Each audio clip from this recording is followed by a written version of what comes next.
रात का समय था और गुंजन ट्रेन में अकेले सफर कर रही थी। बड़ी अजीब बात है, ये ट्रेन तो पूरी खाली है, सिर्फ ये 2 आदमी और औरत ही दिखाई दे रहे हैं। गुंजन के सामने एक आदमी बैठा था और दूसरी तरफ एक औरत। अचानक से वो आदमी ट्रेन के बाहर देखता है और जोर से चिल्लाकर कहता है, राजगढ़ का स्टेशन आने वाला है, सब लोग चौकन्ने हो जाओ। इतना कहकर वो आदमी आंखें बंद कर लेता है। ऐसा लग रहा था जैसे वो सो गया हो। ये देखकर गुंजन चौंक जाती है। अरे, ये क्या था? बड़ा ही पागल आदमी है, ऐसे अचानक से चिल्लाया क्यों? और इसके चिल्लाने के बाद बाकी सब भी आंख बंद करके सो गए। अजीब है। मगर तभी एक औरत की आवाज पूरी ट्रेन में गूंजने लगती है। आ गई, मैं आ गई, भेलपूरी बेचने आ गई। बोलो बोलो, किसे खानी है मेरी लाल लाल चटपटी भेलपूरी? अरे वाह, मुझे तो लगा ही नहीं था इतनी रात गए मुझे ट्रेन में कुछ खाने को मिलेगा। कब से भूख लगी थी, मगर अच्छा ही है ये भेलपूरी वाली आ गई। अभी पैसे निकाल लेती हूँ। गुंजन जैसे ही पर्स में से पैसे निकालने लगती है तो उसके सामने बैठा आदमी आंखें खोलते हुए गुस्से में कहता है, भेलपूरी वाली से कुछ मत लेना, वो भेलपूरी खिलाकर तुम्हें ट्रेन से उठा ले जाएगी। हाँ, भेलपूरी मत खरीदना। वाकई में बड़ा अजीब आदमी है, कैसी बहकी बहकी बातें कर रहा है। अरे मुझे भूख लगी है तो मैं भेलपूरी क्यों ना लूं? हाँ, बड़ा आया।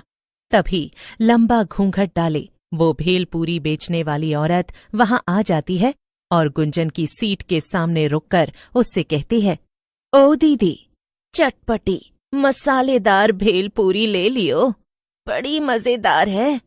हाँ हाँ, मुझे लेनी है तुम्हारी भेलपूरी, मगर ये बताओ कि कितने की है एक प्लेट? अरे ले लो, पहले खाकर तो देखो, फिर बताएंगे दाम।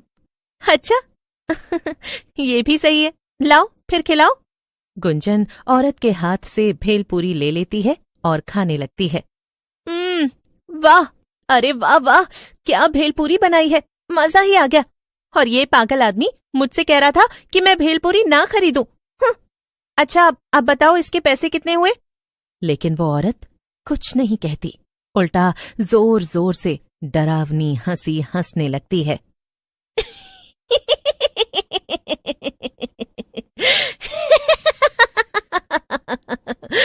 पैसे? नहीं नहीं, कुछ और लगेगा। ये कहकर वो औरत घूंघट हटाती है। घूंघट के नीचे एक डरावनी चुड़ैल थी। क्या? चुड़ैल? तुम तो एक चुड़ैल हो? हाँ, तो मैंने कब कहा कि मैं माधुरी दीक्षित हूँ, हैं? और इस भेलपूरी के बदले तो मैं तुझे लेकर जाऊंगी और खाऊंगी। उसके चले जाने के बाद ही वहां बैठे बाकी लोग आंखें खोलते हैं और ट्रेन के बाहर देखने लगते हैं। ये तो होना ही था, मैंने उस लड़की को चेतावनी दी थी, मगर उसने मेरी बात नहीं मानी और चुड़ैल उसे अपने साथ ले गई। राजगढ़ स्टेशन आने से पहले हमेशा ही ऐसा होता है। हाँ, अब हम कर भी क्या सकते हैं? हम तो अपना काम कर ही देते हैं ना, जो कि लोगों को चेतावनी देना है। अब उसके आगे हम क्या ही करें? असल में वो दोनों बूढ़े आदमी और औरत पंकज और राधिका थे, जो कि पति पत्नी थे और रामगढ़ गांव में ही रहते थे। वो हर रोज उस ट्रेन से सफर करते थे ताकि लोगों को भेलपूरी बेचने वाली चुड़ैल से बचाया जा सके, मगर उनका ये तरीका भी अक्सर काम नहीं आता था। फिर एक दिन सुबह सुबह पंकज कहता है, राधिका, क्यों ना हम किसी तरह ये ट्रेन चलना ही बंद करवा दें। अगर ट्रेन चलेगी ही नहीं तो चुड़ैल भेलपूरी बेचने आएगी ही नहीं और ना ही लोग गायब होंगे, ना मरेंगे। वो स्टेशन मास्टर है ना रघु भाई, हम उनसे जाकर कहेंगे, उनकी बहुत पहुंच है। वैसे भी इस ट्रेन में ज्यादा लोग आते ही नहीं, वो बात करेंगे तो ट्रेन जरूर बंद हो जाएगी। अच्छा, तो फिर आओ अभी जाकर उनसे बात करते हैं। रघु सिर्फ स्टेशन मास्टर ही नहीं था, बल्कि गांव का सबसे अमीर आदमी भी था। उसकी दूसरे गांवों और शहरों में खूब पहचान थी। अरे आओ आओ पंकज भाई, कैसे आना हुआ? रघु भैया, आप तो जानते हैं कि हमारे स्टेशन से गुजरने वाली जो ट्रेन है, पिछले 3 महीनों से उस पर एक भेलपूरी बेचने वाली चुड़ैल का साया मंडराने लगा है। वो रात को आती है और जो भी उससे भेलपूरी खरीदता है उसे अपने साथ ले जाकर मार देती है। हाँ हाँ, मैंने ऐसी बहुत सी अफवाहें सुनी है, पर मैं क्या करूं?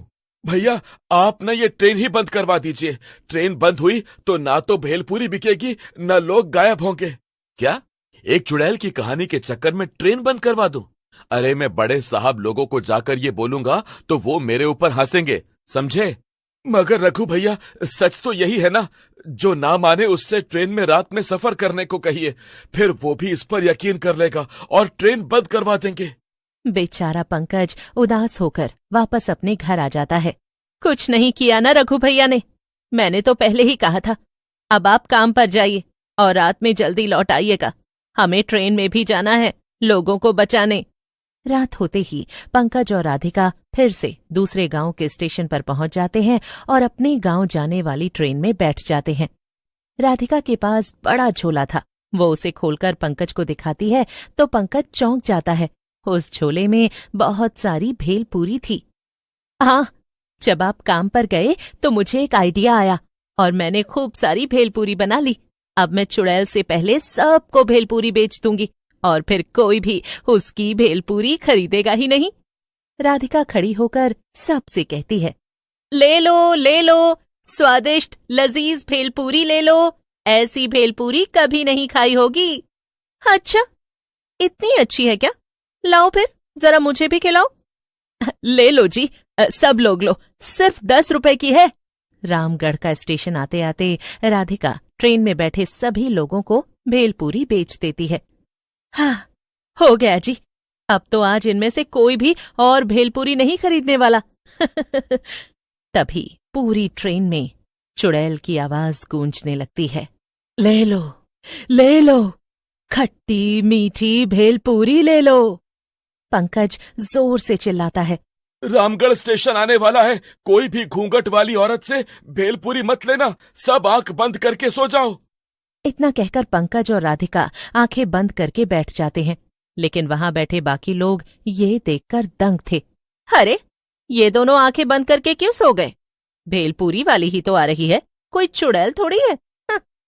तभी घूंघट डाले चुड़ैल शीतल की सीट के सामने आकर खड़ी हो जाती है। ले लो, खट्टी मीठी भेलपूरी ले लो।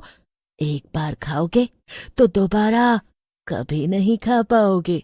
हैं? क्या मतलब? मेरा मतलब, एक बार मेरी भेलपूरी खाओगे तो दोबारा कहीं और से नहीं खाओगे। हाँ, वैसे तो हम पहले ही भेलपूरी खरीद चुके हैं, मगर तुम अपनी भेलपूरी की इतनी तारीफ कर रही हो तो खिला ही दो। हाँ, लीजिए ना।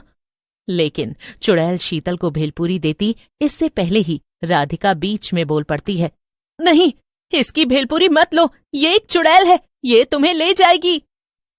क्या? कुछ भी? मैं सच कह रही हूं, तुमने भेलपूरी खाई तो ये तुम्हें ले जाएगी। अच्छा, मगर मैंने तो तुम्हारी भेलपूरी भी खाई थी, तुम तो मुझे चुड़ैल बनकर अपने साथ नहीं ले गई। देखो, मैं तुम्हें चेतावनी दे रही हूं, इसे मत खाना। शीतल जैसे ही भेलपूरी खाने जाती है, राधिका उसे रोक देती है और उसकी जगह वो चुड़ैल की भेलपूरी खा लेती है। वाह वाह, चलो फिर, अब मेरे साथ मेरा खाना बनने चलो। चुड़ैल राधिका को उसके बड़े भेलपूरी के झोले के साथ उठा लेती है। ये देखकर वहां बैठे बाकी लोग चौंक जाते हैं। बेचारा पंकज बहुत रोता है, मगर वो कर भी क्या सकता था? अब तो उसके पास एक ही काम था और वो था अकेले ही लोगों को बचाना। अगले दिन फिर से वो रात में ट्रेन में आकर बैठ जाता है। फिर जैसे ही घूंघट डाले चुड़ैल भेलपूरी लेकर वहां आती है। भेलपूरी ले लो, खट्टी मीठी। लेकिन अब तो पंकज भी जान गया था कि लोग उसकी बात नहीं सुनेंगे। लेकिन तभी कुछ ऐसा होता है जिसे देखकर पंकज चौंक जाता है। वो चुड़ैल पंकज के पास आती है। ये लो, आप भेलपूरी नहीं खाएंगे? पंकज कुछ कहता उससे पहले ही चुड़ैल उसे भेलपूरी खिला देती है और भेलपूरी खाकर पंकज सब समझ जाता है। यानी तुम वो चुड़ैल नहीं बल्कि राधिका हो? हाँ, लेकिन अब मैं एक चुड़ैल बन चुकी हूँ, और जब मैं चुड़ैल बनी तो मैंने उस दुष्ट चुड़ैल को हराकर खत्म कर दिया और उसकी जगह ले ली। अब मैं ही भेलपूरी बेचने रोज आऊंगी यहाँ और किसी को भी नहीं मारूंगी।